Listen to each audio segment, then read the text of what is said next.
direct from the web, it's Billy Masters Live. And now, please welcome your host, Billy Masters.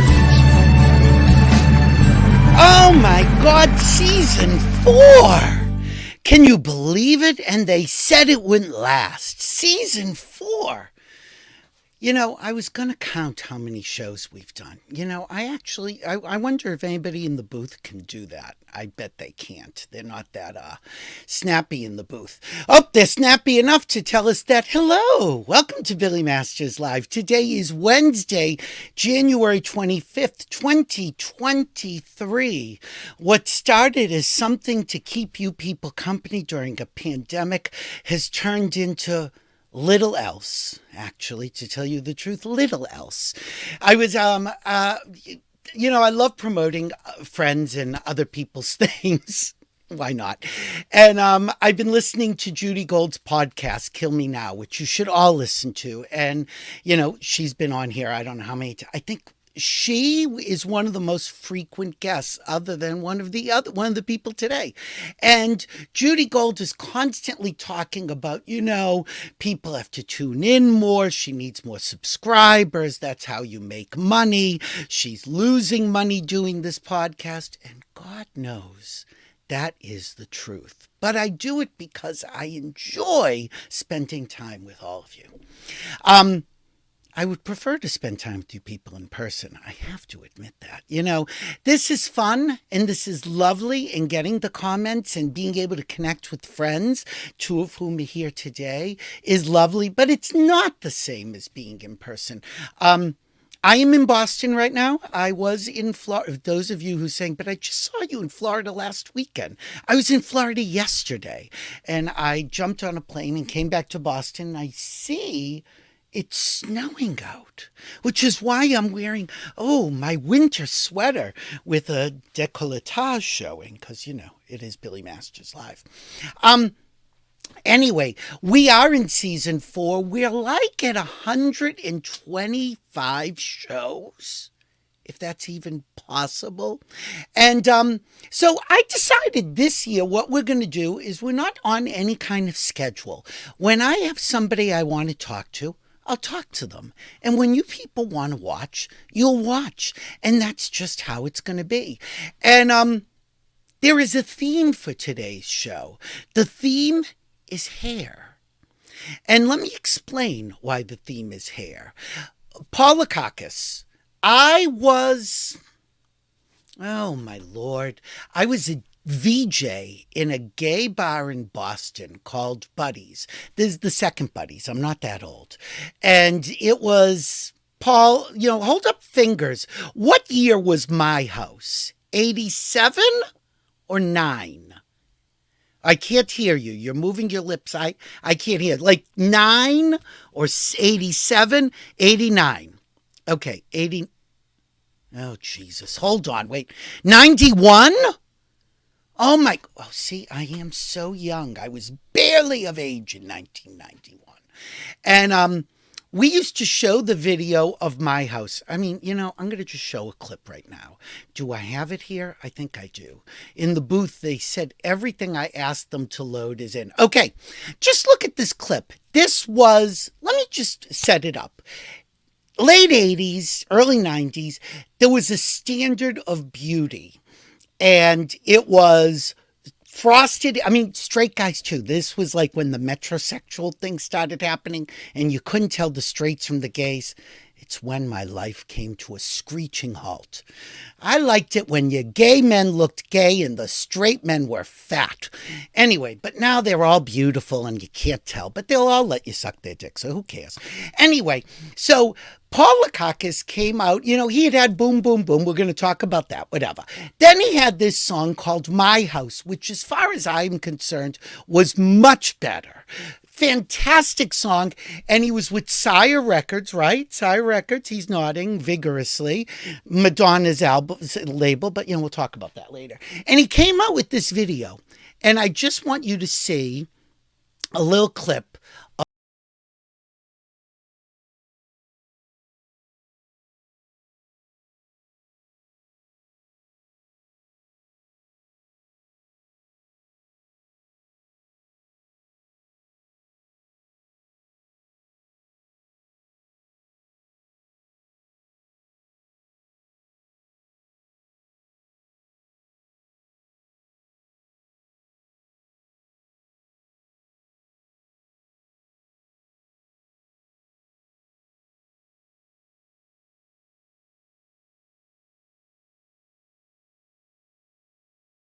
to look like Paul Lekakis.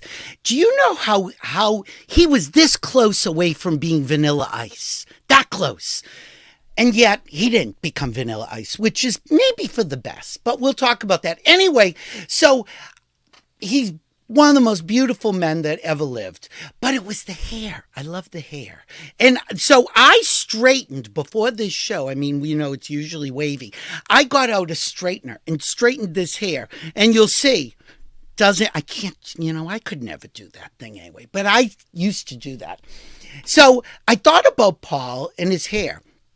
And then Mark MacKillop, who, of course, is the all-time reigning fundraiser for Broadway Bears. He is not Broadway's own Mark MacKillop, by the way. He's so close. Again, he's so close. But he has raised, he'll tell us how much, like thousands upon thousands, close to $1 million. And he had a story. We're friends. And he had a story that he was posting about on social media last week, which had a lot to do with hair as well. And again, one of the most breathtakingly beautiful men that ever walked the earth. But here's the secret for all of you out there. Beauty isn't everything. And even more importantly, hair isn't everything. But it's really important, as my guest, Mark MacKillop, will tell us. Hey, Mark. Hi, Billy. So how important is hair? Important, I guess. I'm one of those people that if my hair isn't cut right, like if I don't have the right haircut, I just everything's off. I don't feel confident. It's just one of the things, it has to be just right. And so I guess hair is really important for me because I can look in the mirror and if my hair is weird, I'm like, oh, well, there's the day. It's ruined. So let me ask you a question. I'm going to show a picture, and this was maybe a couple weeks ago. Now, when you see this picture, do you think that's good hair, bad hair, not enough hair? If we're being really honest, I don't remember if I photoshopped. I don't remember if I photoshopped this photo or not. Wait, back up. Are you one of those people who will Photoshop pictures before you put them up? See, I don't do that. Absolutely. I should, clearly. Yes. I should. No, I have this app called Facetune. All right, so you do, because you do, but you also do a lot of live videos, which you can't Photoshop. Correct. I can't. It's been years. I think it's been like 3 to 4 years since I have been wanting to get a hair transplant. And in the course of that time, I remember seeing my hairline one day and thinking I was balding. I was like, well, there goes my hair.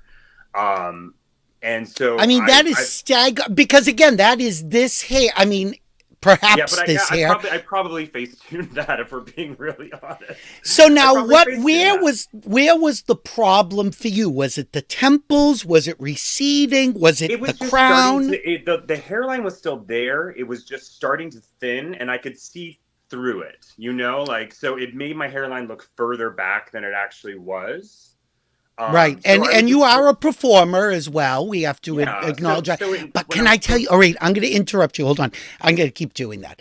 I have to tell. I don't know if I've ever told this. So I saw John Cryer in a staged reading in L.A. So staged reading, for those people who don't know, there's no sets, no costumes, not even good lighting. He had overhead lighting and he was spiking his hair like this, say. You could see through it. It was so distracting. I have to say, as a gay man, all I kept looking and saying, my God, John Cryer's practically bald. Now, as a straight man, he probably didn't care. Okay, go ahead. Continue. I think anyone cares. I don't think it has to do anything to do with sexuality. But yeah, okay. So I was catching myself, feeling self-conscious about it. So when I would post for photos, how long? I would pull down my hairline with the liquid tool, I guess is so I just move it down. So and it pulls it makes it start lower. Makes it smaller. So I was doing that on most of my photos. For how long? How long back was this? Oh, it's been years. Seriously. And you're how old? You're 32 or something? 36, yeah. Okay, 36. So you're saying maybe from the time you were 30? It's been a while, yeah. Really? Okay. Yeah, it's been something it's made me feel really insecure. And it's funny because it's one of those crazy things. Like I would look at old photos of I would look at photos of myself and be like, oh my gosh, I'm thinning, I'm balding.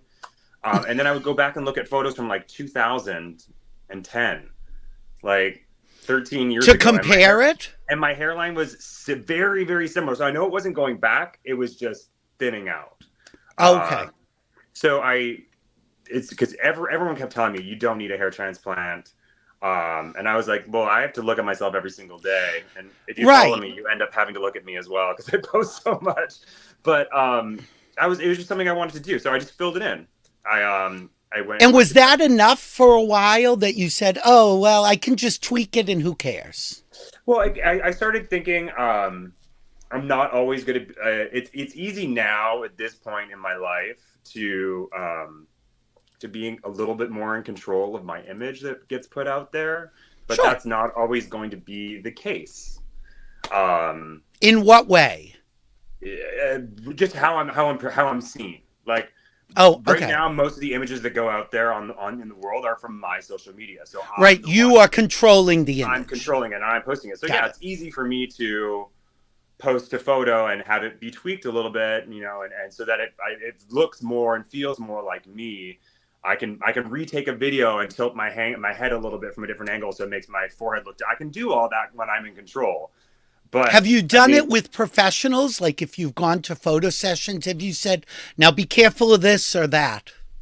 The weird thing is that leading up to when my book came out, Room 14, that I did when I was on tour with West Side Story, I didn't have Facetune back then. So all those photos were how I looked, which looking back is depressing because I don't look like that anymore. But now it's funny because I was doing photo shoots with photographers leading up to that all the time because I was signed with major models and I was trying to be a model. But as soon as after that book came out, I didn't shoot with anybody else for a really long time. So I haven't really been shooting with other people. A lot of the photos I put out are just portraits that I've taken. So I generally don't have to say anything to people because I'm just talking to myself. What about your calendar? Because you've done calendars. Have you, obviously everybody retouches professional things. Have you played with the hairline in those as well? Oh, probably. Yeah. Really? Yeah. Yeah. All right. No, I mean, and again, what's interesting, and we're going to talk to Paul about this as well, is that people can look at you and say, oh my God, he's so gorgeous. Like you said, everyone said you don't need it, but it isn't what you saw. Right. Well, and that's the thing. When I posted that I was going to Turkey, to Istanbul, to get a hair transplant, most people thought I was joking. And then because you've also always referred to your hair as the wig. Correct. I've called my hair a wig for a long time, and people who followed me for a long time have gotten it. They're like, "Oh, he's just being foolish." Right. But every now and then, someone who will follow me who hasn't heard me say it before will be like, "Wait, that's a wig? That's really good." See, but you keep replenishing the fan base. That's a positive thing. That's a good thing. Yeah. So when I actually arrived in Istanbul, and I was like, that photo you just shared of me in bed, that was the night before my surgery. So I posted it being like, this is my last good night selfie. Exactly. With this wig. And people were like, wait, oh, you're serious? You're actually doing this? And I was like, yeah. And everyone kept messaging people, like most people I didn't know. Because people in my life have been hearing me talk about this for forever, and they're like, finally, just go do it. But people who didn't know me would be like, you don't need it. And I'm like, but I wanted it, and it would make me feel more confident, so I'm doing it. So when you posted the next day, and you posted they did. Okay, good. So you posted this one. I don't know if this was the next day or a couple days later. That was the very next day. That was literally 10 minutes after surgery. Okay, so I texted you pretty quickly within that day and said, wait a minute, you really did this? And I asked you, why Istanbul? And before you could even answer, I was educated, but explain to people. Istanbul is the world's leading center for hairline transplants. Which I had no idea. I mean, I didn't either. Until I had a handful of friends that had gone and gotten their transplants done I there. thought you were going to say a handful of hair. No, thank God it wasn't falling out like that. No, but just my nurse when she was doing, because the doctor came in, did his thing, then he leaves, the nurse takes over. When she was working on me and putting the follicles in from the back of my head to the front, she was telling me they do 4 surgeries a day, and she's been doing it for 8 years. That is, and that's one doctor. So like it's crazy that it's insane to me. And it's funny, when I was in London, because I flew to London to see my friend Telly Leung in Allegiance in the West End. Then the next morning got on a plane and went to Istanbul. The next day I had surgery and then flew back to London and was kind of recovering there for a couple of days before I came back to New York. But when I was in London, because they take the hair from the back of your head, and they're okay. I think they've given me that as well. Let's see if that picture's here. It is. Okay, hold on a second. So that's the back. So this was, I think, actually after I had it faded a little bit, because the line that they cut out was very severe. Okay. So I went to a barber in London to get them to kind of smooth it out a bit. And the guy was asking me what I needed, and I explained to him that I just had a transplant. Oh, there was a jagged picture. That's right. I remember that. It looked really janky. Yes. Yeah, like the doctors don't care. They're just like, all right, let's move this hair. But when I told that to the barber, the 3 men who were sitting waiting for their hair to be done as well were like, oh, you just got a hair transplant. I had mine done in June. Oh, I just had it done last year. All 3 of the other people sitting in that little tiny random barbershop in London all had hair transplants as well. And it's funny, after posting about this and being so transparent with this journey of this transplant, so many people in my life and people I don't know have reached out being like, oh, this is so cool. Either I've had it before, or I've been thinking about it and was scared, and seeing your posts have made it seem like so much more chill than the process seems to be in their head. Yeah, and you explained to me the price difference, because that was the big thing I asked you. Was it because of the doctor or the price? And you said actually both, because they're experts in it, but it is a fraction of what it costs here. Yeah, in the U.S., I've had friends quoted anything between $15,000 and $27,000 to get their hair transplant. Wow. And there's different types too. Like there's the old way, which I don't really think they do anymore, where they take a strip of hair out of the back of your head. I've seen that, yeah. And they move it, but that leaves you with a big scar in the back, and hair doesn't grow on the scar, obviously. But the new way is FUE, which is follicular unit extraction, which is where they take it hair by hair. How long is this process? It was about 4 hours that I was laying on this table, this doctor's table. And you're presumably numbed or anesthetized. They numb the hell out of you. Can you hear it? What does it feel? What was it like? You can't hear it. It's very strange. Like in your head, you must. Because like the first thing that happens is the doctor comes in and he marks out your hairline with a pen, and you get to choose. So he gave me a couple lines. And he was like, choose which one you want to go to. And I was like, as far as we can go. If I'm here, let's go down. Lean forward. Let me see. What is it, like a quarter of an inch, a third of an inch? So they shaved it back a little bit. So my real hairline, the few strands of hair that were left that were coming out. You make it like you're bald. You were bald. We're right at the bottom here. So there's a couple hairs that were coming out there, but then that's because they want to blend it in, I assume. So they shave it back, yeah, and then just fill it in around that. So it brought it down. How much would you say? I would say we didn't bring it down much further than where my natural hairline was. Okay, before. So you just wanted to fill it in. I just kind of filled it in. Okay. I think I may have brought it down a tiny bit further than where it had been for a while recently. So if it had never thinned, you would have been happy with your hair. You never had an issue until it thinned. Not really. I mean, I was kind of always unhappy with my hairline. Really? Which is funny because people always say like, "Oh, you have such gorgeous hair." Exactly. But it's not to you. Yeah, I just was never happy. I mean, it was a thing of I don't know. I felt insecure about it, so I get it. No.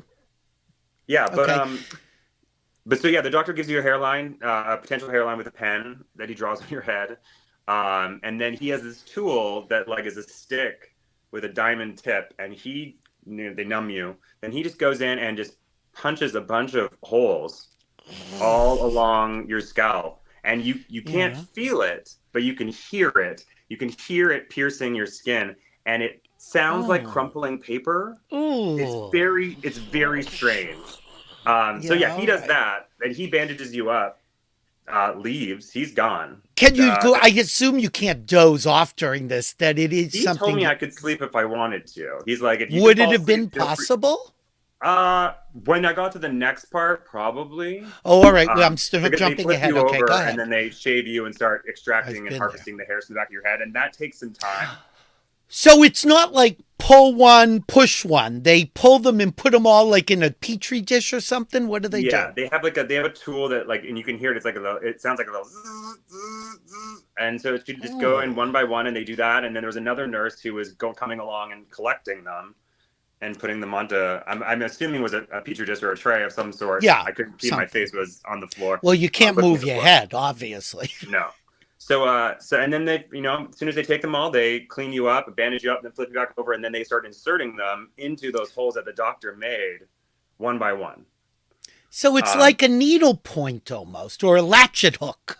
Well, what it reminded me of when I crystalled a pair of shoes with Swarovski crystals when I was younger.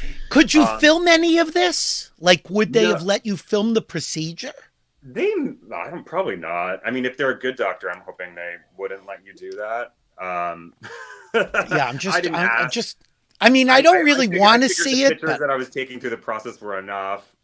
People didn't need any more graphic things going on. But yeah, so it was about a 4-hour process. And how do you come out of it? Are you resting, or do you just get up and you're okay? Well, as a former, well, I shouldn't say former, I'm still working. As a dancer, I can't. Yes, you are. I can't. I'm not good at sitting still. So I was laying there, and my body was getting restless, and I was catching myself like moving my arms and just like trying to get some sort of movement because you're laying there for 4 hours. Yeah. Could you have a book on tape or something? Would that take your mind off of it?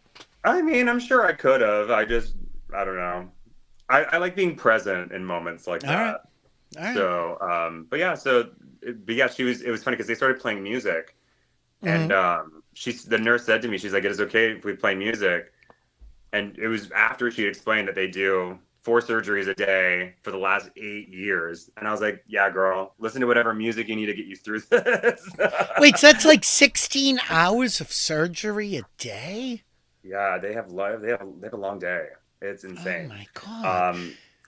Finish it. It's 4 hours later, and then do they just turn and say, "Okay, you're done. Go back to London"? Pretty much. After they were done, they brought me over a tray of food, like a lunch with like a soup and salad, and I sat there and ate it. It's not the same tray the hair was on, I suppose. No, definitely not. But yeah, that was it. And then I went back to my room and the hospital. And how do you feel at that point? I assume you're still somewhat numb. Oh, still completely numb. I was numb all through the night. I slept like a baby. It was wonderful. And how do you look? Do you look like that picture? Like, what are people looking at? That photo that you share with the blood in it, that's me like seconds after surgery. So I was just walking around Istanbul looking like that, which doesn't hi boys. Anyone there.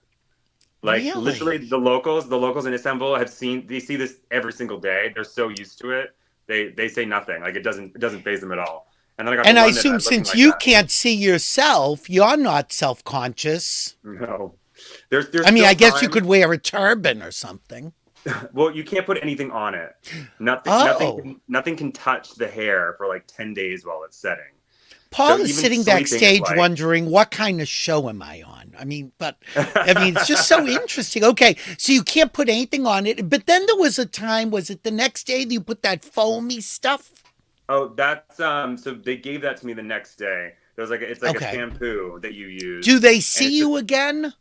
Yeah, he saw me the next morning to take off the bandages that were on the back of my head, to clean that up, and to show me how to use the foaming shampoo. Because you basically put the foam on and just let it sit. Because you can't, like I said, you can't touch it. Yeah, it almost looked like you were dyeing your hair because, you see people with the dye on, they have to leave it on. Oh gosh, yeah, I learned my lesson. I can't dye my hair. My hair grows way too quickly. Oh, you dyed, we'll get back to this, but you dyed your hair. What color did you go? Did you go Dark, blonde? dark, dark like brown. Because when I was dancing with the Atlanta Ballet, one of the ballet mistresses was very vocal about how she thought that men were only handsome when they had dark hair. Oh my So I God. had She the shouldn't watch opportunity. that Paul Lekakis video. She'd Oh hate it. gosh. So yeah, she was very vocal about that. So one day I had the opportunity. A friend had a hair salon and he needed models for his campaign. So I rounded up some of the younger dancers from the ballet and we kind of did like a trade off. So he didn't pay us, but we all got free hair for the next like 2 years. And did But you he like it? dyed my hair dark, dark, dark, dark brown. And I showed up and I remember her saying, "Now you look handsome." And I was like, "Oh."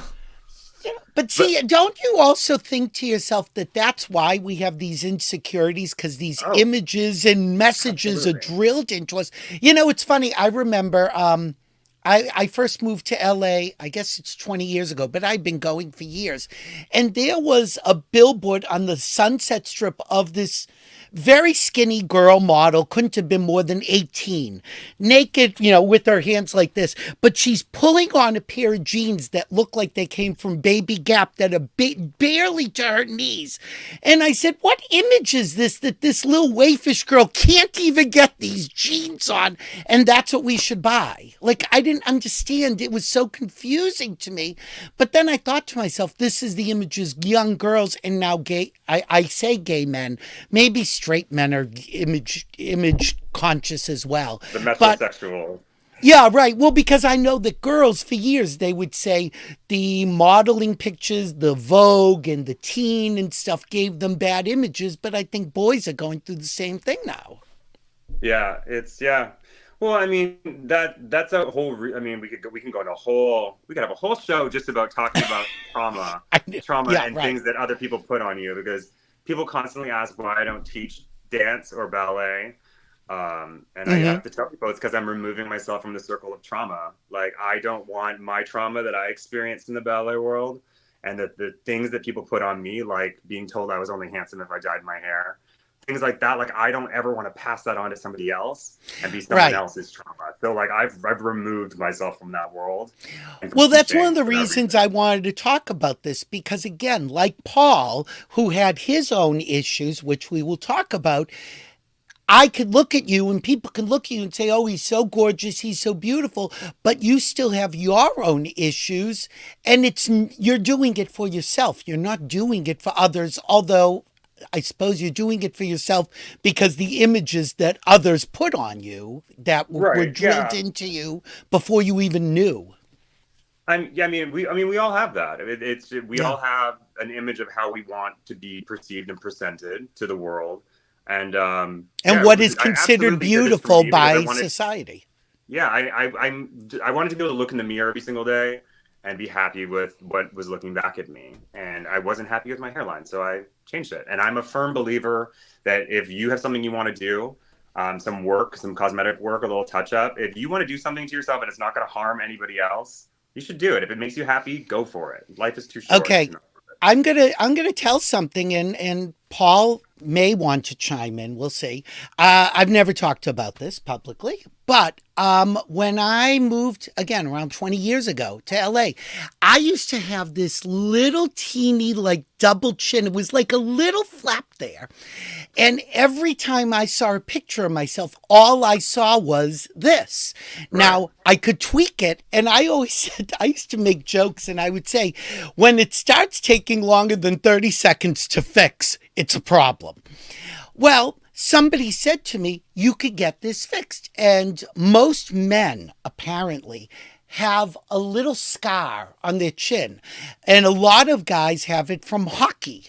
I never knew this, that they would hit their chin on the ice repeatedly and get this little scar. They could put a little incision. Now I'm going to look at Paul and say, this was Harvey. Okay, Paul? So, Paul, you may want to talk at some point, but so I know he's looking like, oh no, you don't have to. But we had a mutual friend, And so literally, I don't know, it was like $2,500. I went in, they did a little incision, they did like a little liposuction underneath, and then you go home. And literally, actually, the funny thing is the picture of Paul and I is like a month after this surgery. Now, this takes balls to show a picture with Paul Lekakis in his prime. Now, that you don't see any little thing under the chin, but there always used to be. Nobody noticed it but me. It wasn't for anyone else. It was because it bothered me. And Right. so I did it. One... And people like, but you spent $2,500 and I don't see any difference. I'm like, but it wasn't for you. It was for me. But it made you happy. So that's the thing. Like people constantly say, like, and I was so happy. Mark, your hair was gorgeous. But I'm like, but it makes me happy. Like, that's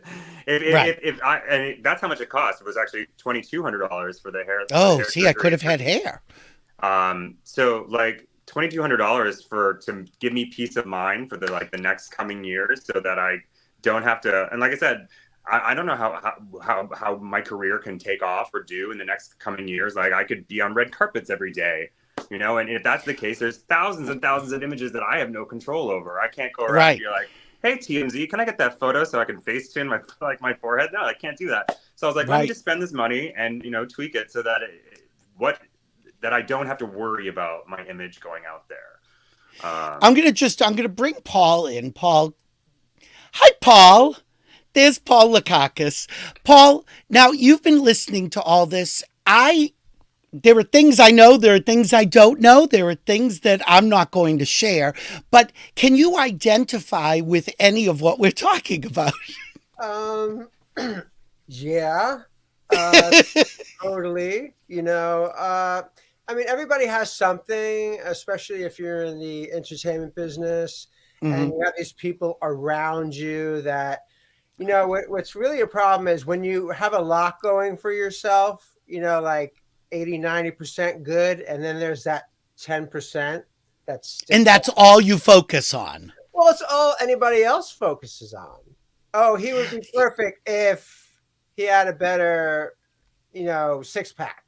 Oh, if he would be better if he had a better body, or if he was a little bigger, or blonder, or darker. Blonder. I get that all the time. I'm like, when I first started, I didn't have blonde hair, and I had blonde hair in the 90s, not the 80s. So, and now I just, go blonde when I want to go blonde, and I stay natural when I want to stay natural. So it doesn't really. But isn't that the point? The point is you've gotten to this point, and here's an early picture of Paul to show that he had dark hair.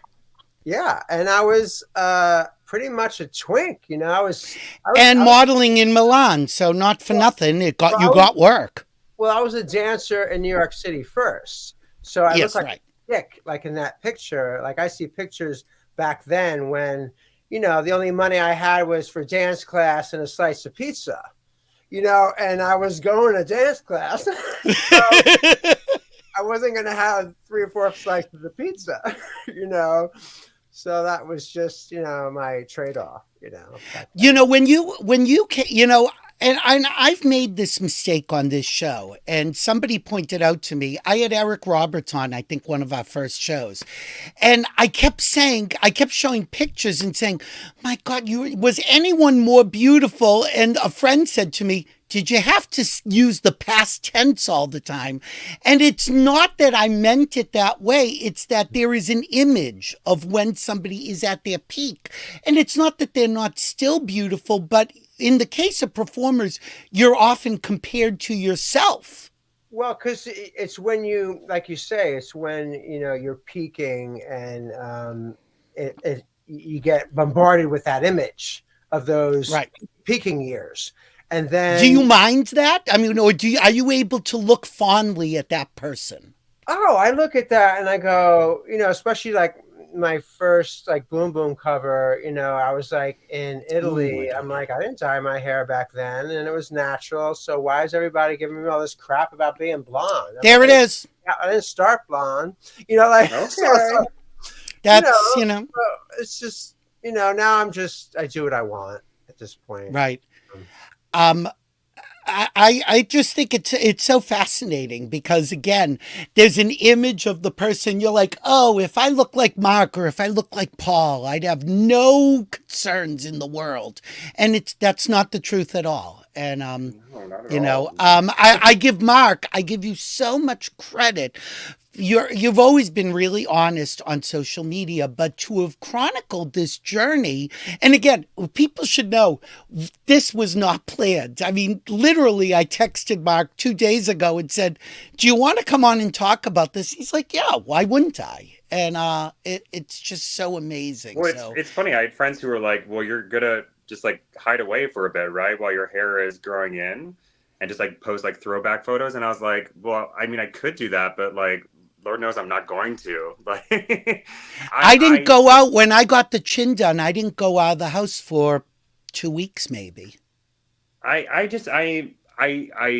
live in a day and age where everything is on social media and it's all like this perfectly filtered, curated lifestyles, and everyone's on vacation all the time, and it's just so bad for your mental health. And so if there's one thing I do on my social media is I talk about things that are real and things that are like. I think it's important to show the good times and the bad times, talk about, successes, but also be like, yeah, today I'm depressed and I'm in bed and I can't get out. And that's okay. And because if you share that kind of stuff, then people aren't going to feel so alone. And it's not going to fuck with their mental health as much. So I wanted to share this journey because I wouldn't want someone to look at me and be like, to just see like, flash forward my new hairline when it's grown in. I wouldn't want them to look at me and be like, oh my God, his hair is perfect. Wow, his life must be so easy. No, it's not. I paid money for it. I went and did it. So I wanted to share this journey so I could be like, if you want it, go do it. Like, like, yeah. I think that's important. Especially in this business where like, if you're in the entertainment business, you're basically like torturing your hair. Yeah, well, that's true. The more you work, the more torture you're pulling your hair. Someone's pulling your hair out. Yeah, well, it's absolutely true. On top of coloring, on top of processing, people tugging at it.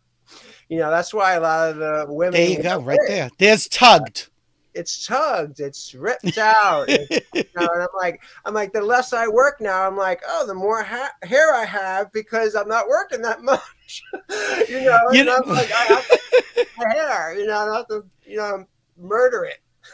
It's funny, Paul, you posted, we're talking about hair, and Paul posted this photo, and it's a recent photo, and he has his hair the way he does now, but then he put it up the way it used to be, and he's like, is it a down hair day or an up hair day? Yeah. And, and again, it's your hair, and you can do whatever the hell you want with it. And we put a lot of, obviously, importance on it, but it is really just hair. And I think it's just you got to kind of embrace, especially with the older guys. I have a lot of people say to me, I say, you have to have that person that you look up to who's 60, who's 65, that movie star. Go looking for them all, even if it's in the 50s, 60s, 70s, 80s, 90s, whatever. Look for those guys and like, find those photos and be like, that's what I want to look like when I'm 60, 70. Right, that they aged. And be okay with dancing it. All the way. It's gradual. Yep, right. But, it's the way it is. So you have to have some of it and just kind of be okay with it. Some of it. Well, that was one of the reasons why I said to Mark, I said, there are going to be young people who look at you the way I looked at Paul Lekakis and said, oh my God, you're so beautiful. I could never be that. Well, you can, and it wasn't easy, and there's work and there's decisions involved. Well, it's funny. A lot of times, like if I get a compliment from someone I don't know, it's generally on two things. It's either my hair or my smile.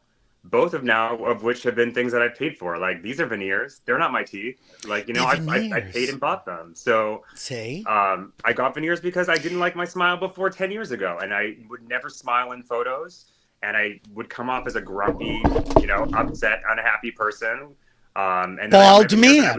And then I was smiling all the time. People were like, oh my God, something's changed. And I'm like, yeah, because I was confident, and that once you have that confidence, it changes in you. Like, that is, again, that somebody would look at you and you're thinking to yourself, oh, I look grumpy, I look bald. And those are probably not words that anybody has thought looking at you, but it is how you can feel, and you do project that. It's like when you go out to a club, and if you're feeling good or if you're dating somebody, you're attracting more people because you feel better about yourself. Yeah, it's all about confidence. That's why you have to kind of, do the things that, make you uncomfortable. And, you have a little short list, but you also have to, do the things that, are going to be healthy, make healthy choices, especially when you get older.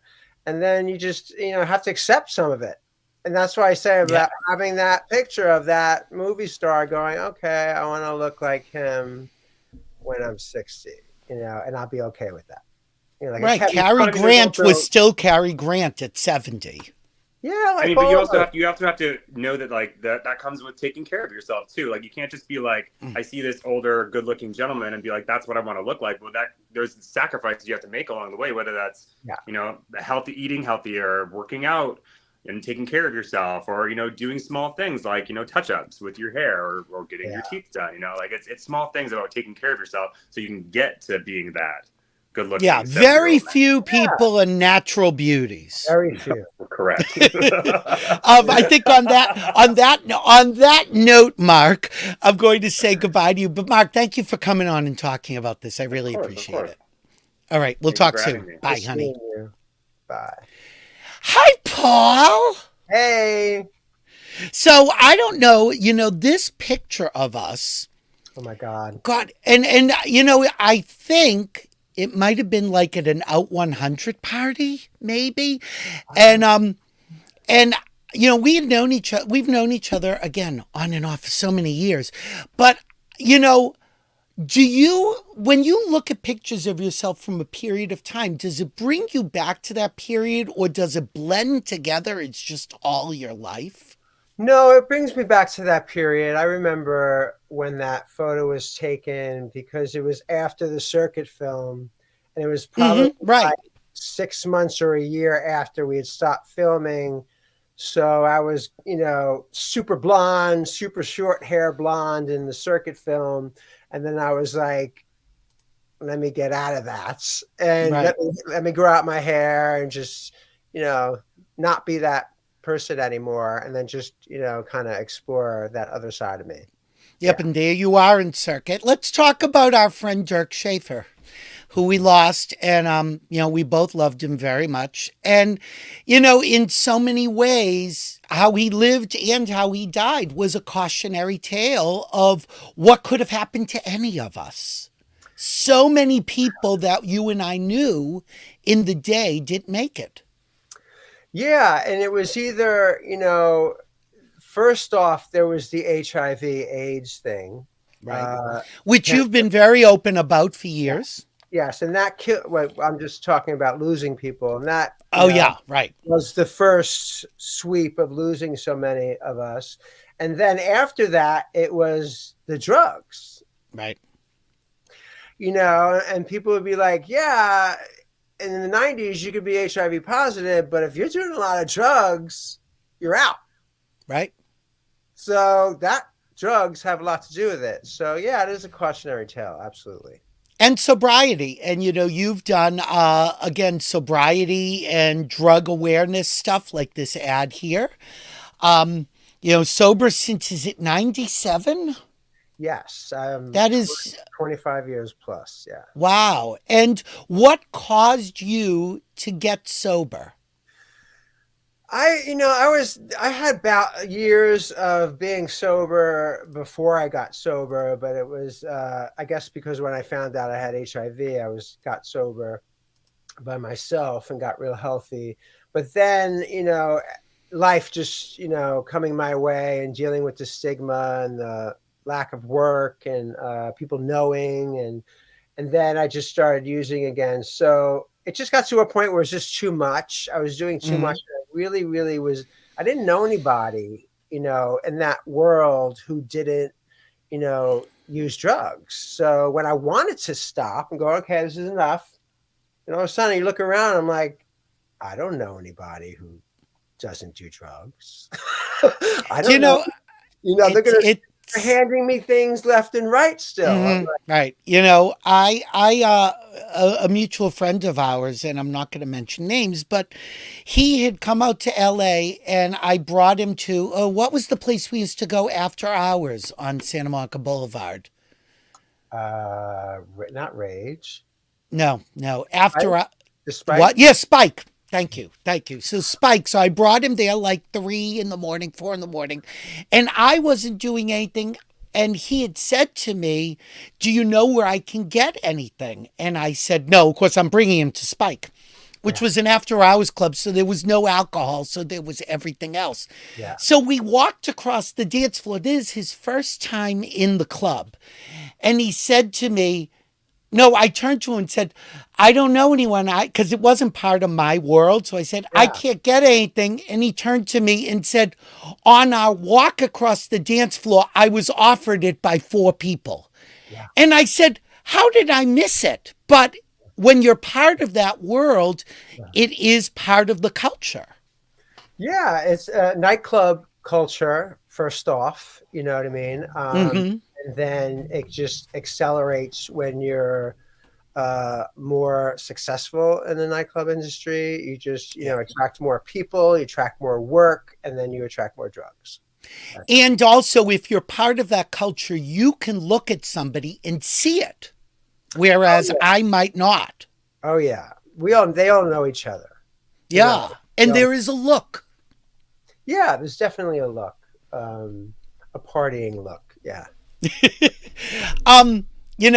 We have a lot to talk about, and you've always been so honest. And I was going back looking at some interviews, mostly in print media. I don't know if a lot of this stuff you've talked about like on videos. So, I mean, I'm glad that we have this opportunity to do it, but we have to mention the big reason we're doing this now, and we didn't do this 3 years ago, is you've got a single out called Rainbow. And you've done, people think, oh, there was Boom Boom, there was Tattoo It, there was My House, but there wasn't a really big gap. You've always done music. It may not have been at a level that everyone saw it, but I always was aware of music coming out. Yeah, like every, 4 or 5 years, I tried to do a song. But, it's like some of the people that I were with, I wrote songs that have never been published because, the ways of the market at the time. Sure. So they don't want that kind of thing. And, I like a lot of pop music. Rainbow's very poppy. It's very commercial. It's very fun. It's very gay. It's about gay pride. It's fun. It's joyful. It's, friends forever, the whole feeling of it. So, I could see if I wrote that 5 years ago, my people would have said, well, it's too, it's too gay, or it's too happy. You know what I mean? Like, so the music industry goes through these kind of like underground feels, housey feels, hip hop feels. Oh, sure. And I just try to do what I do. And I just, every 5 years is a good kind of time for me to put something out. I don't really, Rainbow was kind of like an idea that I just had out of the blue that I always wanted to write. So it just kind of came to me. And I do write all the time, whether I, put it out or not.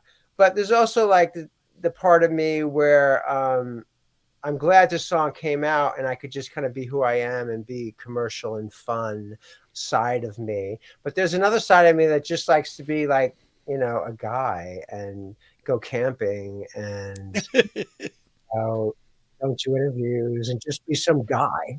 I go to different conventions and people look at me like they don't know who I am. Right. Like, you can be a civilian. Yeah. And it's like, great. I'm like, oh my God, I'm enjoying this so much. You know what I mean? Like, no one has no idea who I am. I'm just some guy. I'm like, perfect. Yeah. But then there's the other performer gay side. And I'm just going to show people a little clip of Rainbow. This was a teaser. And I loved this because it just gave people just a hint of it. So just take a look.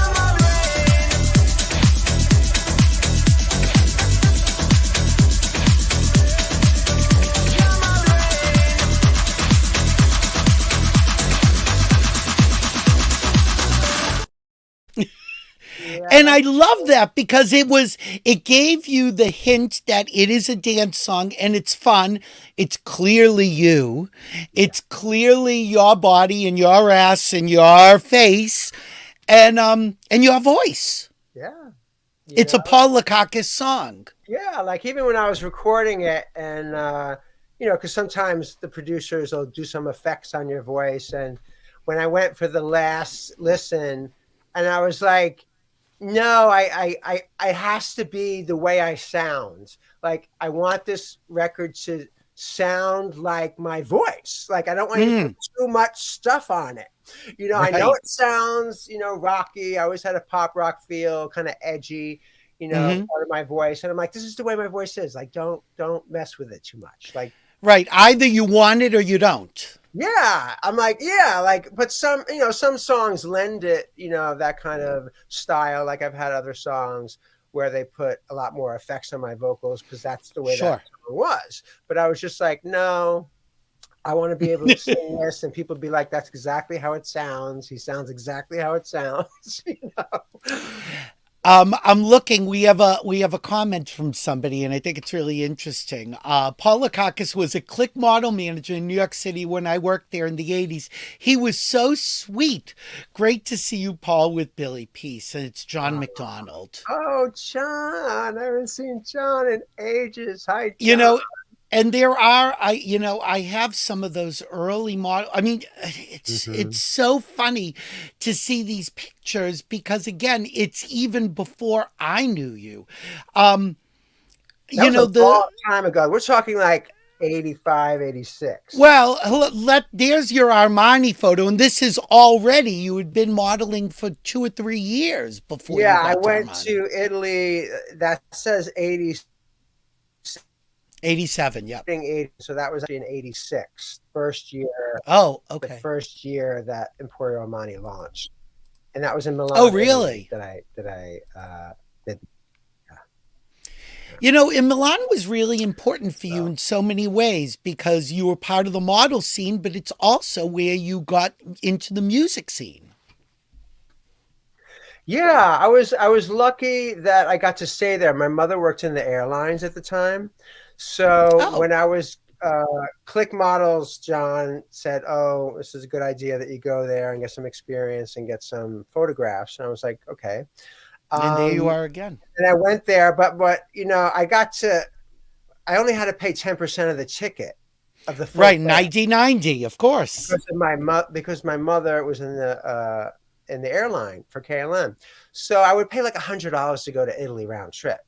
And I'd have to fly, standby. But so when I was there for like a couple months and they would give me some pushback, the agency, because there was like 100 models there, and I'd be like, oh, I'm just going to go home and back to New York. I'll come back in a couple months. And they were like, what do you mean you're leaving? You know what I mean? I'm like, well, are you going to make me work or am I going to sit around and hang out in the discos all weekend? Which got me noticed. That's how I got noticed for Boom Boom. So. And you were a dancer before all of this anyway. You studied in New York and you really went, it was your ticket out of Westchester. Was it Westchester County? Is that where you were? Westchester. Okay. I was a dancer first because what I wanted to do. I almost went to a state school instead of going down to New York and taking classes. But that dancing I carried to Milan, and I was taking dance classes in Milan too. So really? It's either the dance class in Milan or going out to the nightclubs and getting my dance on. Mm-hmm. And then that's how I got noticed dancing with everyone on the dance floor. It was like a crazy time back then. And that's how I met the producers for Boom Boom. And you recorded it in his house? Well, in his basement, somebody's basement studio. I'm not sure if it was his, but there were 5 writers on that song, and they were all Italian guys. And I picked a song out of a cassette tape that had 7 or 8 songs on it. So I picked the Boom Boom one. I said, this is the one that I like. And then we did some vocals in that studio. And then we went to a bigger studio. And I remember when we went to the bigger studio, when it was like okayed by the record company, I kind of like had a hard time in the big studio because I was just like, it didn't sound the same as the basement. You know what I mean? Oh, wow. I don't like the whole basement feel. So sometimes even where I found out even really, really famous singers, they'll say the same thing. There's something about the magic of the basement studio that the big studios don't have. And how quickly did it take off? Actually, because Italian disco was a big thing in the 80s. Yeah, actually it didn't. I did. One of the reasons why I got the record deal is I had to stay and live in Italy for 6 months to promote the record. That was mandatory for me. So I had to stay there by myself. I had a girlfriend come and be my roommate for a while there. And I did some promotion, didn't really go anywhere. And then I went back to the States. And about 6 months later, it started getting really popular in Florida, like spring break. Oh, wow. From there, then I started getting a lot of calls from there to perform. But it was around the world. Wasn't it really big in like Asia as well? Yes. It was number one in Japan. It was number one in Australia. And then it went to like, wherever, Canada, New Zealand. They licensed it all over the world to a lot of different record companies, which was a little confusing, for me. And yeah, it was a lot of work in the beginning. And that's when I was also like, okay, I've got this song. And then I had to deal with the business of the record business and see, what mistakes people made, and things that I didn't like, and I was just like, oh, how am I going to make this work for me? So I just performed a lot and I toured all over the United States. And I look at that Bob Darren's, there used to be a book called Bob Darren's, and it was all about the gay bars for the United States. It's the only way you know how the gay bars were. Because we didn't have the internet then. No, we used to mail them all my pictures and, get out there. So I toured to a lot of gay bars and a lot of places that no one ever went to before. No singers. Yeah, well, no, that's true. And, you said a really interesting thing in one of the interviews is that, again, you are also and are very handsome. And you said, I kind of at a certain point went from being a singer who showed some skin to basically being a stripper who sang a little. Yeah, because what happens now is just like what's happening now with the DJs, in the gay clubs. They're all like models, muscle models. And when did that happen? Yeah. Well, it happens the same thing with the singers. Like I was a singer, then all of a sudden they started hiring all the go-go boys. And then they realized, oh, we don't have to hire the singers. We can hire the go-go boys and get the same bang for our buck, if you will. Right, sure. But then I saw the DJs, all the muscle DJs coming in there. And then I started seeing the DJs react and go, wait a minute, I don't work out.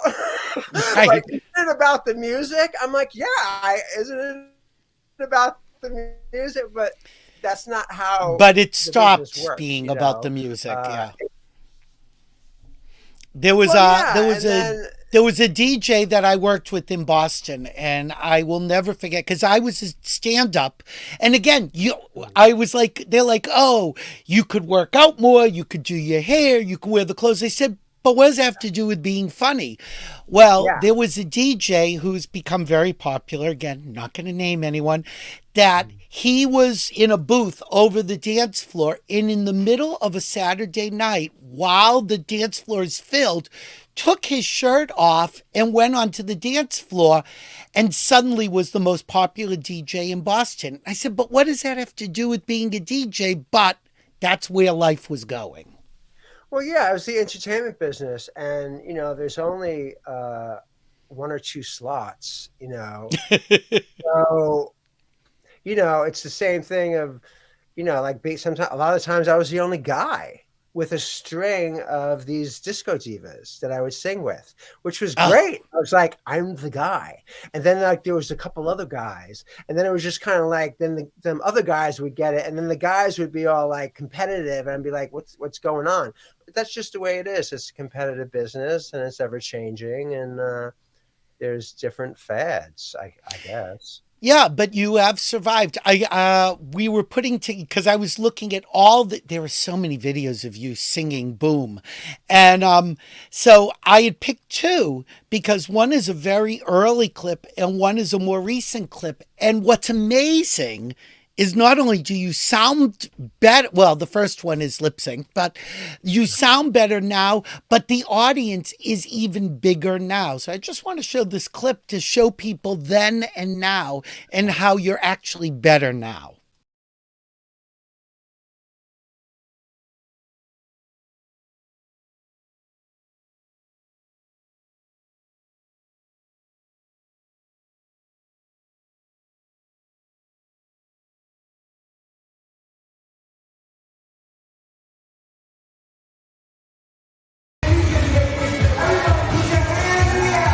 Okay, look at the audience. Turn around.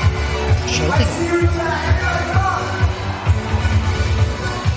I mean, this is extraordinary. That was great. That tour in Australia in 2016 was so great, you know, because I never got to go there. So, and then everybody, I would ask the crew, I'm like, well, what's the crowd like? And they were like, oh my God, everybody in this crowd really, really, really wants to be here. Like, look, I mean, they are crazy for you, and the experience, and it was great for me too, because as much as I've toured the United States and got to give that connection to the camaraderie between the song with the audience, as a singer, I got to give it to them, but I never got to give it to Australia. So it was just kind of like this 30 years building up to that crowd, and that crowd was just amazing.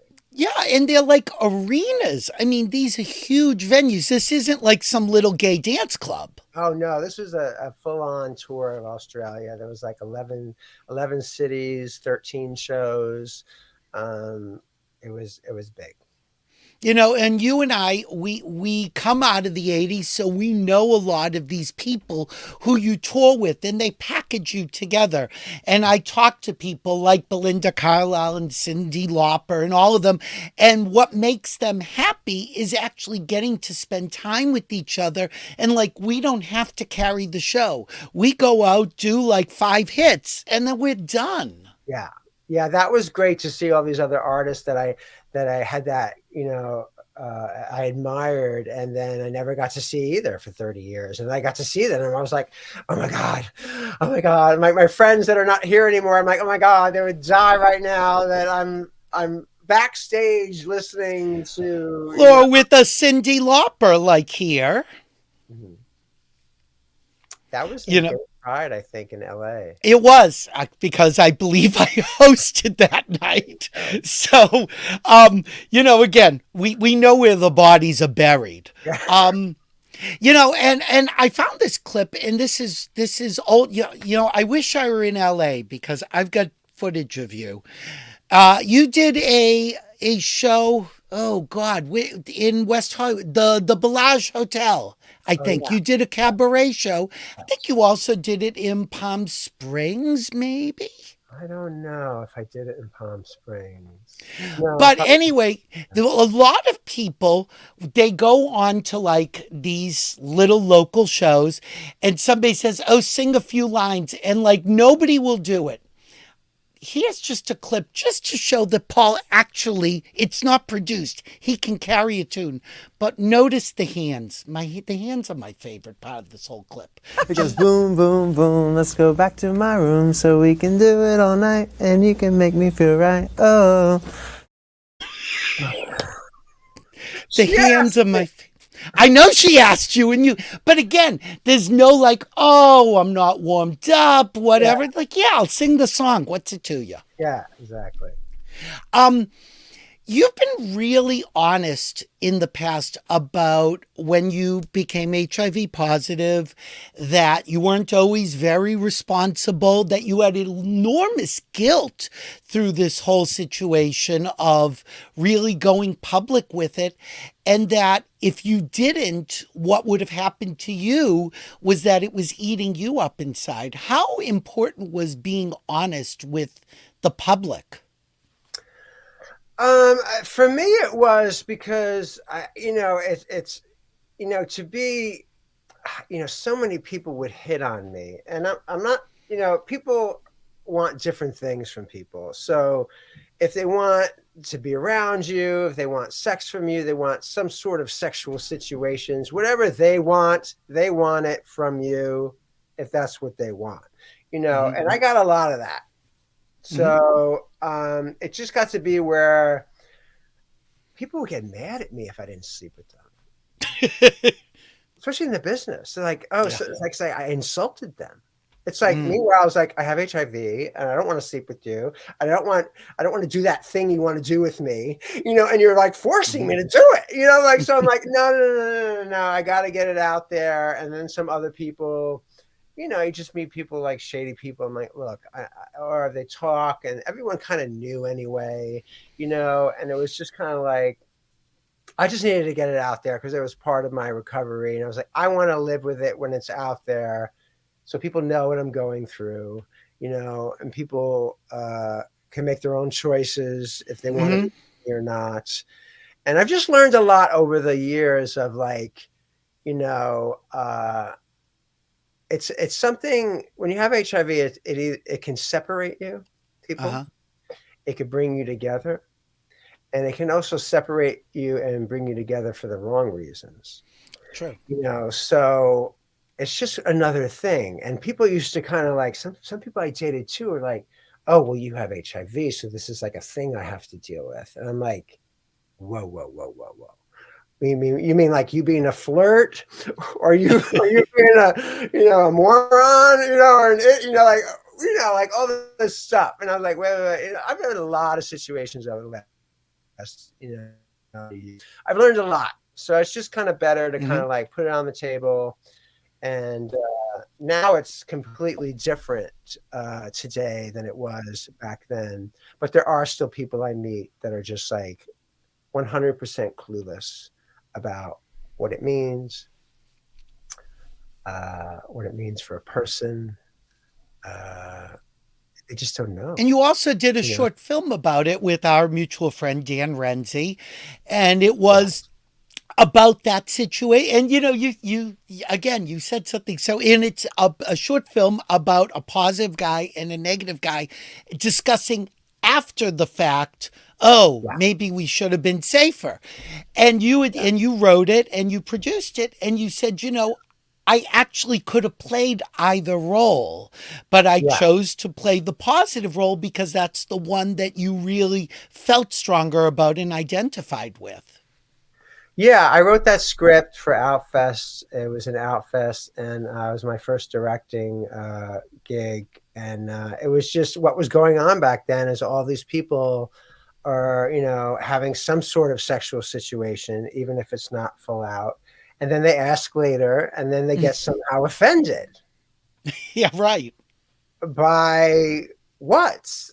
It's even like today when people get STIs, they get offended that they get it or someone gave it. I'm like, you're a man that's having sex and you have to take care of your sexual health. Did you not know that? And why are you looking to somebody else to protect you? Why aren't you protecting yourself and taking responsibility? And that was one of the things that you said in one of the interviews. You I'm taking responsibility for who I am and where I am in my life. Yeah. And then I'd actually meet people too, and not only they don't want to think about that. They don't want to think about taking responsibility for their sexual health. It's too much for them. It's too complicated.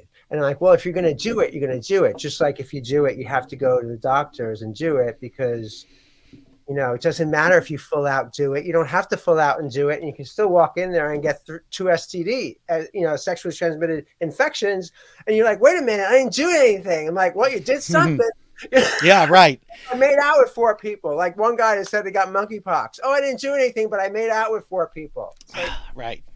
Yeah, and you've been very open about that. You're also undetectable, that you do take care of yourself, and which, you know, I knew about, but I didn't know you talked about, that you went through a period where it was really hard, that you were like living in your car, that you had escorted, that you did what you needed to do to survive. yeah, and I think a lot of people are doing that now. It's they call it like survival sex now. How many people do you know that have an OnlyFans account? Right, a lot. The way it is, you know, it's just the way it is. So back then it was just the way it is, you know. I could date 100 guys, or, you know, or pay a few bills by dating 100 guys. or paying a few bills with one guy. Yeah, you know. So yeah, there was a time when was what I was comfortable with doing, and it's what I had to do. And then now that there's more, you know, there's a lot more agencies now for people who have HIV and AIDS. Mm-hmm. And yeah, people get better. There's more therapy. There's more, you know, medical stuff available. There's more housing, especially and awareness, especially here in Southern California with the entertainment community. There's a lot more housing involved, and, you know, it's a long way. But, you know, 20 years ago, 30 years ago, it wasn't like that. And, you know, it's so interesting to me. And again, you and I grew up in a certain era around certain people. And, you know, it was so interesting to me, like everyone wanted to sleep with the porn star, but if they found out like they were escorting, they'd look down on them. And I'm like, a minute ago, you wanted to sleep with that person. That person was your ideal. And meanwhile, I had certainly slept with people who got me a nice dinner or brought me on a trip. Yeah. And I don't know, is that any different? Well, yeah, I remember one guy telling me, oh, I was really enamored with this kid. I spent $2,000 on him. We went away for the weekend, and he didn't give me anything. He didn't give me any, like a piece of ass or something. I'm like, what? You spent $2,000 on someone that you didn't get laid? I'm like, that's stupid. You know what I mean? Like, or just, it is what it is, and then go on to the next weekend. But I'm like, if you want to get laid, just go out and get laid. You know, you can get laid. It's not a hard thing. But they don't think about it that way, like you say. Like some people, right. They don't. Oh, I wouldn't do that. I'm like, you just paid $2,000 for nothing, and you're pissed. Exactly. You would pay $200 to get laid. I'm like, it doesn't make sense. You're so upset about that $2,000. You know, years later. You know, it's funny because you've said that you've acted, aside from circuit, you've done other things, and you're like, if I get asked one more time to play the aging stripper or the escort with a heart of gold or whatever. Well, that was the thing too, where like I was bigger back then because I was, you know, working out more and getting those films, and the Chippendale movie and the circuit film, and, you know, couple other TV shows where I played a stripper. And here's the Chippendale movie. There you are. And I was big back then because that was like, I think right after circuit. But then I was like, I had to I stopped working out that much. I didn't want to spend all my time in the gym, and because I've done it for 20 years plus, right? You know, and I was just like, I'm going to be the football player or the gay stripper. Like, that's it. That's all it's a casting. You go on film, I look like a fucking football player or a stripper. That's it. That's what I look like. They're not going to see anything else. You know, so I was just like, well, I don't want to look like that when I'm in my 60s too. I said, you know, coming up, you know, I was like, I want to be able to, like, you know, age gracefully. Yeah, I want to be able to. We talked about that. So, like I said, about looking towards those, you know, movie stars and going, what do I want to look like when I'm 60? Right. You know, do I want to be? You know, can Arnold Schwarzenegger walk up running Cannon right now? I don't know. Maybe Yeah. slowly. I don't know. I just said for me, I don't want to be that big.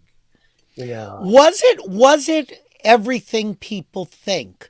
When you look like that, when you look like this, when you look like this, you know, this guy, is he happy with how he looks? Is it bringing him at least, we want to at least think that you enjoyed it.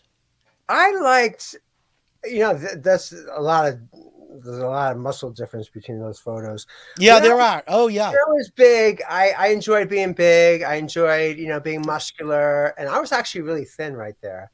Here, this one? Oh, yeah, I was really thin. You're just defined. You're very defined. What happened is, like, I have a really big, broad shoulders. So whenever I pose different, that's why I was like always liked modeling, because I can look differently in 10 minutes, with a different shirt and my hair parted a different way. I look at a pose, you'd be like, oh my God, he looks like he's 250 pounds of muscle. It's like, but no. This is a young, skinny guy right here. Yeah. So I think I was happier, I think, where I am now, like in between the skinny and in between the too muscular, like just being who I am, but lightly muscular. That's where I'm the most happiest, I think. And as we said, it is a lot of work. It is a lot of work. The gym's a lot of work. So yeah, I don't. Oh my God, hours I spent at the gym in my 20s and 30s. Hours. And yeah. I enjoyed myself back then, but it just got to a point. It was like, how many people can I sleep with? What am I doing? Well, this guy could sleep with a lot of guys. Well, it's like, and then you do, and it just gets boring. I'm like, I can't keep this up. Like, and then all my boyfriends, at the time, like when I would be dating people and I didn't keep it up, they would be like, oh, you're getting a little thick around the waist. Or, oh, I can't see your six pack. And I'm like, is this the way it's going to be pressured? Is that why you're dating me, for the six pack? No, I'm like, I am not having some watcher, I'm like, no, that's not who I am, because it's not who I am. It's part of who I am, but it's not who I am. Totally. I'm not that person that people would, say, oh, he looks like that, that's who he is. I'm like, no, that's part of who I am. It's not totally who I am. Did acting help you come to sort of that realization that there was more to you than just the physical? Yeah, totally. Because it has nothing to do with physical acting. Right. I saw you with again, we have so many mutual friends, with Scott Cunningham I saw you in Provincetown, but I know you did Two Boys in a Bed in San Francisco. There you are. And I was so interested to see you on stage, because David Drake had said to me, you've got to see him on stage. He really has that magnetism, and you really do. Well, thank you. I did that in Fire Island first, and then we took it to San Francisco. And I learned a lot. It was the biggest acting role that I've ever gotten, so I can memorize a two-person script where I was basically half the play. You know what I mean? So it was a great challenge, and I learned a lot from it. And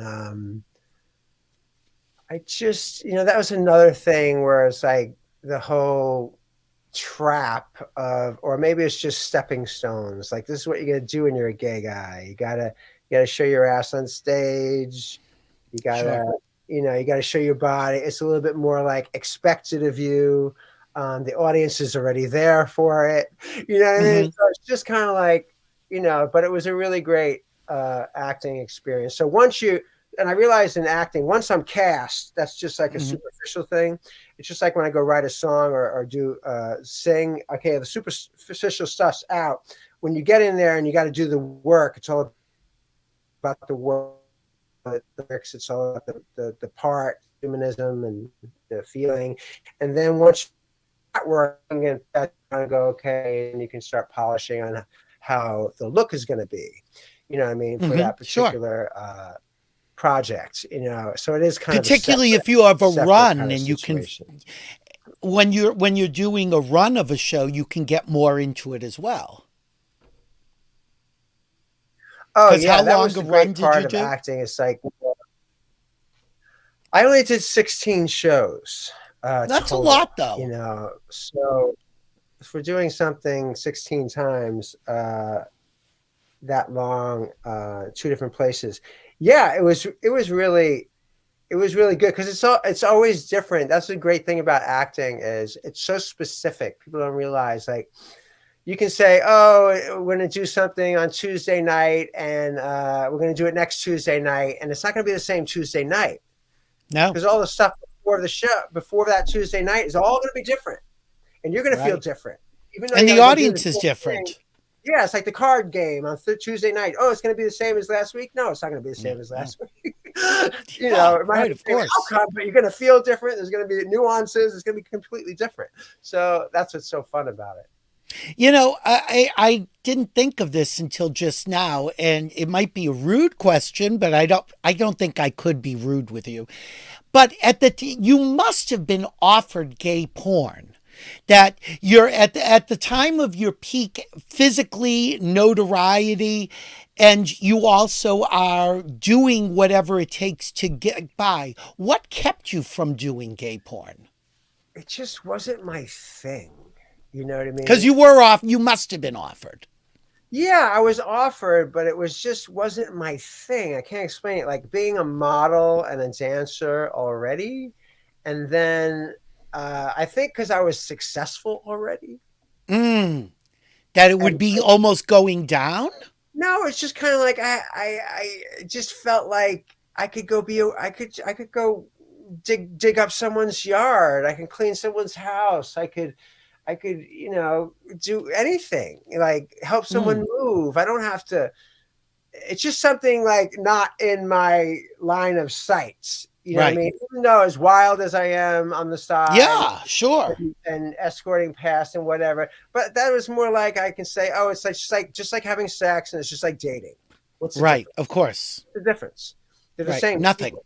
They're the same people. You know what I mean? Like the same dating pool are going to be the same people are going to used to pay me for being an escort. It's the same people, you know. So porn was just something I love to watch it. Yeah, and we know a lot of porn stars. Oh yeah, I think we have dated them. It's a great thing, but it just was never for me. If you know, you have 3 siblings. I have 4 siblings. 4, okay, and they must have seen where your career has gone. What do they think? Because you're so removed from who you were, or are you? Maybe you're not. I don't really, you know. It's not like we ever talk about it because they always look at me like I'm just Paul. Really? So, like, you're still this boy. Yeah, they know me as Paul. They know me as their brother. They know, you know, yeah, he dances. Yeah, he sings. Yeah, he's had some success.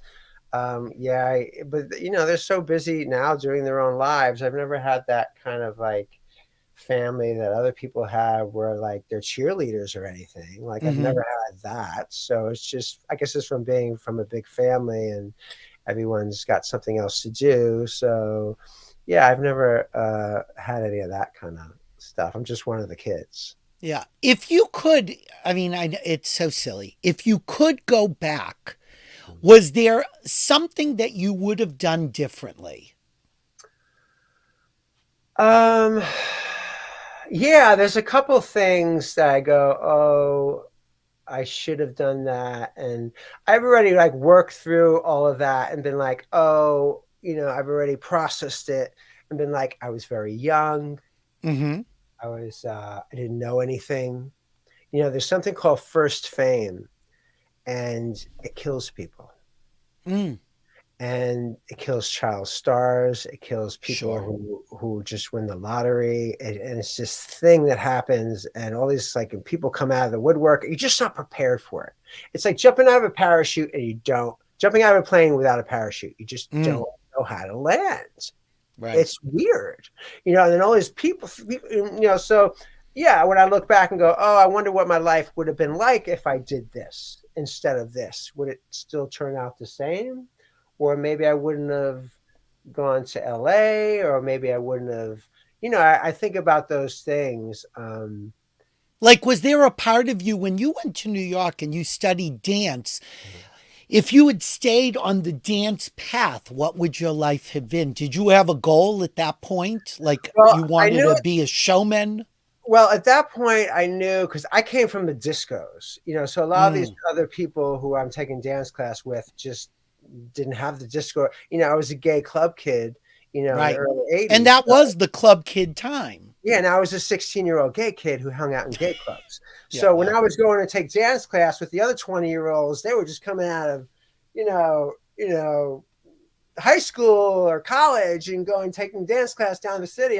Meanwhile, I'm like so entrenched in the New York club scene already. So for me, it was kind of like from the clubs. So I think that's where like I probably would have been a club promoter, club singer, some sort of performer like that anyway. And then I was a dancer model. So I would have modeled more if I had, there are other countries that I didn't explore modeling that I wanted to go to. I could have went to Johannesburg. I could have went to Germany just to model, just to try it, but I never did because I didn't have to because I was working already, in New York City at the time. So, but then I tried to be a club promoter once, and it was a crazy night in Pensacola, Florida. And then I also knew if I stayed in that world, it had a lot to do with sobriety. If I stayed in the club world, I would have been dead for sure. And by the way, here's a picture of you in Pensacola. Yeah. That's, I don't know if you were a club promoter or not, but I'd buy whatever you were promoting. I'll tell you that right now. I was actually doing a show at a club called The Office there in Pensacola. So are you able to look at this picture and tell me where it is? Yeah, I know exactly where. Okay. Well, then let's play a little game. This is on the cover of a magazine. What magazine's that? Private Lives. It is private. Yep, it is. Private Lives. Yeah. Private Lives. Okay. That's funny. What's interesting is you've had two songs back to back. One is I Need a Vacation. Well, you know what the other one is, obviously. Yeah. I Need a Hit. Yeah. How did those two come about? Well, I wrote I Need a Vacation, and I recorded it in New Jersey when I was spending some time in New Jersey with Giuseppe D, that writer, producer, and it was really cool. And then I come back years later, and then my manager at the time was like, "Oh, there's this song," and I'm like, "Oh, it's not really in my key," and I hate singing songs that's not in my key. And I was like, "Oh, I could do it, but it's not really, but I was like, oh, it was what was really going on. The DJ, Dan DeLeon at the time, was a big DJ at the Abbey. And I was like, sure. I'll work with him. I liked him. So it was just kind of like, so I just did that. It was more like an underground record, like an underground club record. A club song, right? The opposite of Rainbow. Rainbow's pop, pop, pop. Dance, pop, radio, club. Yeah, there's more electronica dance. Yeah, it's more electronic dance. So then I was just, I wasn't crazy about the title because I just did I Need a Vacation, but I was just one of those things where I was like, put my hands up and be like, okay. Hey, what city is this? Oh my God. Is it in Florida somewhere? It is in Florida. It's one of those Florida dates. St. Petersburg? Or... No, it's Jacksonville. Oh, Paul, you're letting me down. Let's just see if there's anything. Oh, what I love about you did a lot of shots with Greg Gorman. Yeah. And you're in one of his books. I don't know if I'm in one of his books. Oh, really? No, I'm not. I'm in one of Cal's books and Ken Hack's books. Yeah, I'm not in one of Greg's books. Well, fuck him then. I'm not even asking the question. I might be in the future, though. Well, all right. Paul, where's this? That was a cover of HIV Plus in 2004, and that was taken in the Abbey. It was. And do you still feel like LA is home? Because I know now you do spend a lot of time in Palm Springs, too. I spent a lot of time in the desert, But in Southern California, I lived in West Hollywood so long, so everything's so close by. So Hmm. I just love the desert because it's energy and Right. the sky and the mountain, and it's just I like to go there as much as possible. So I like both. Hmm. What do you want to do this summer? I mean, I'm guessing that you would like to do some of the gay pride festivals with Rainbow. Yeah, I mean, I It's recorded been a Rainbow. few years. Yeah, I mean, I wouldn't mind, performing Rainbow 3 or 4 times for some gay prides this year. That would be perfect for me. I'm not like, you know, I'm not like that kind of person that likes to tour a lot because it's too grueling, Hmm. Yeah. physically grueling. I got really sick when I was in Australia, and it was really bad because it was like the Australian flu was going on. It was like winter there, and one of the other singers had to drop out of the show. So I don't like to tour like that. So I like to tour in my specific way. Hmm. So if it comes about, I would love to sing Rainbow for a gay pride 3 or 4 times this year. Sure. If it's not going to kill me. Like 6 a.m. flights and Yeah, lady I what's know. going No, on we've done them. nightclub, Yeah. no Two sleep, prides on a weekend. Yeah, I nightclub, know. no sleep. It's like I Yeah. can't do that anymore. I don't Yeah, want to I do that know. anymore. No, but we did it. Oh And yeah, that's the we did thing. it. We did it and we're still here. So before I let you go, let's talk about My House. Do you look as fondly on the My House video as I do? I do. It was my first big video that I did, and I did it at the Charlie Chaplin stage here Oh, in I didn't know that. Hollywood. Yes, and it was a really big to do. A lot of dancers. So yeah, I working with Shep Pettibone was just magical, and he was one of my mentors. So I got to Hmm. watch him a lot working, and I kind of take a lot of what I watched from him and that song with me today on things I learned just watching him, how he produces a song and what he does, and so yeah, that time is very. I have fond memories of that time. And it did hit at the point that we had video clubs. That was a big deal at that point, and it was everywhere. I mean, especially in the gay clubs. I assume in the straight clubs as well, but firsthand, I can tell you people would always ask for it. Yeah, I toured a lot after for it to be my like second major hit after Boom Boom. How So many years between the two? well, it was 87 and then 91, so that's All 4 right, years. so 4 years. Wow. 4 or 5 years because it was, it takes a while to kind of go around to the regions, a Hmm. song. But yeah, it was popular. It was number 12 on the Billboard dance charts, My House. And yeah, I got to tour a lot tour again from that song. So that was a good thing. Yeah. Was the experience with Sire? I mean, obviously it could have been better, but was it a good experience while it lasted? It was a really good experience. I learned a lot. I learned a lot about the business. I learned a lot about, when life is different when you're with a big label and a lot of major artists. Hmm. Um, there's a pecking order. And Are there's you treated better or are you treated like just and the rest? No, it's kind of like if you have another artist there, first of all, people have to like you, but first of all, you have to sell a certain amount of units. And Clearly. then everyone likes you more because if you work for a company and this record sells a million or two, and then the next artist is coming out with another song, they want it to sell a million or two or five Right. million or whatever, so they're going to give that artist priority, Mm. during that quarter.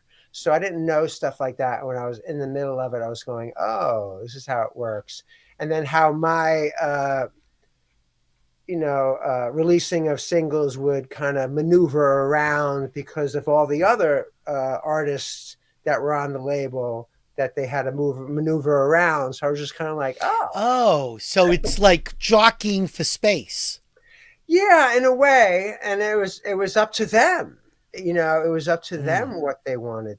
It's up to the president of the record companies and the people who promoted the records, and it's up to sales, and it's up to DJs at the time, and it's up to some years. And I was surprised they let some people go after selling more than 1 million copies. I'm like, well, why did they let that person go? And then I find out later, I'm like, oh, maybe they were struggling with some sort of drug problem or something that I didn't know. And I was like, oh. I'm like, And this was around the time, wasn't Sire bought by Warner Brothers? Was that what it was? Yeah, Sire had been bought by Warner Brothers, so it was like a Warner Electric Atlantic kind of thing. And there was also the International, which was WEA International, which I was a part of, and I was very happy to be a part of that. I got to go to Asia, 6 countries in Southeast Asia, and tour there. Wow. So that was great. So it was a great experience. There is just even like some of the songwriters, there's competition, there's competition really? Songwriters I was working with, there's competitions that they want their own albums. They never got their own albums. I've just seen a lot of stuff in the inner workings where I was just kind of like, wow, I didn't know the stuff went on, and also like, I didn't have, on my point of, I write more now than I didn't write a lot back then. I wrote very little back then. So I think as an artist, it kind of, was my detriment that I didn't have enough of material of my own. And that was because that is the only people who make money on a record is the writers. It's also, and also it wasn't just me that was going through that. I realized people who wrote, everyone was searching for their next hit. Well, sure, of course. It was like an Easter egg hunt, and they wanted that next hit. That's why even today there's a lot of artists that they write for each other, and Britney doesn't do this song, but Rihanna has a hit with it. So and so doesn't do this song, but Britney had a hit with it. It's like there's all this like stuff that goes on that I'm like, wow, I never knew. So that was like my first entrenched experience on how all that stuff worked. But I was very grateful for the time there. One of my favorite things is this, because this picture, it says also available on cassette. Do you remember cassette? I have a tattoo with cassette somewhere. Yeah. That was when they still, I think, were doing cassettes. Cassettes started to be on their way out. And really? CDs were a big thing. So you kind of like, going to be on CD, yes, but it's going to be on cassette too, because cassettes are still, especially in other countries at the time. I think in Asia, cassettes were still really big, in the 1990. You know what I mean? They haven't. And in people's cars. Yeah. Oh, yeah. Yeah, that's true. Did you get to control your image? Like we look at this image for Fruit Machine. Was that you, or were you styled? Who decided that's the look? This was me. I had worked. It's a great look. Yeah, this was totally me being gay me. I had been, staying temporarily with a photographer, Sean Cahill, who used to do all the Roxy ads. And wow. Shoot. And the other one with me on the Ottoman was also Sean Cahill. So I was like, let's shoot. It was great to live with a photographer. It's a great thing because you get to like, 2:00 in the morning, let's go in the hallway and shoot some pictures. You know what I mean? Let's go in the hallway and shoot some pictures. So that was me being very leather, but that's kind of very racy. They never. Yeah, I was wondering for a major label, were they like, oh, it's too gay or too raunchy? It's too gay. I was always too gay, yeah, so that was kind of like for the nightclubs, you know what I mean? Like the gay, I would still shoot for the gay nightclubs for me, you know what I mean? But around that time, that whole gay thing was a big, because even Madonna at the time had that like, leather cap, and she was like, the erotica time, right? Sure. Yeah, like it was still kind of like gay bar. Gay bar was like a little style too back then. Leather. Yeah. I'm vegan now, but Oh, anyway, all right. Well, look, we've been talking forever. I just want to show the teaser for Rainbow one more time. So let's just show it.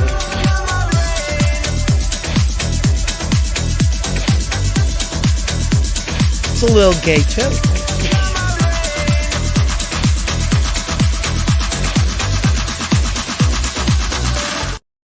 Yeah, the video is being edited right now. It should probably be out. I can't. Wednesday.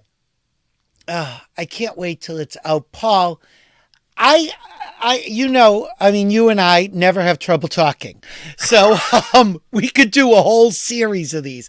But I want to thank you because I know a lot of this stuff is, personal. And it's one thing to talk about it for print. It's another thing for people to actually hear you tell your story. Yeah, and it's also great because, like, when I look back at some interviews and I'm like, I didn't say that. And I'm like, right. Oh, and also I'm like, oh, I shouldn't have said that. I should have said this, so it's kind of like I learned from that too, going, let me make sure I say what I want to say. And, so it's good for both of us.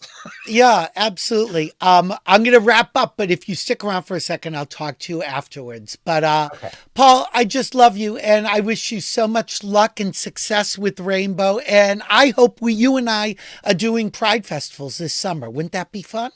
That would be great. We'll come back to LA. LA hasn't. All right. I will talk to you in a minute. Everybody, thank you for watching Billy Masters Live. We will be back. There is a show next week. I can't tell you who it is yet, but there is going to be a show next week. I know I said I'm not doing them every week, but 2 in a row. What the hell? Anyway, thanks for watching Billy Masters Live. Don't forget, go to the website, billymasters.com. Check out Paul Lekakis and Mark MacKillop on social media. They're both all over Instagram and Facebook. They're everywhere. So, again, as we always say, thanks for watching. And this has been Billy Masters Live. And if we're here, we're live. Bye, guys. Hold on. How do I get out of here? Oh, I press this button.